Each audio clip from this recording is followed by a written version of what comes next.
l'ho capito.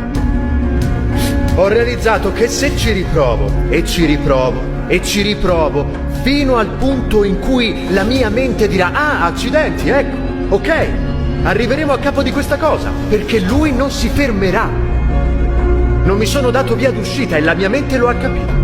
Dice, ok, ci adatteremo e lo supereremo.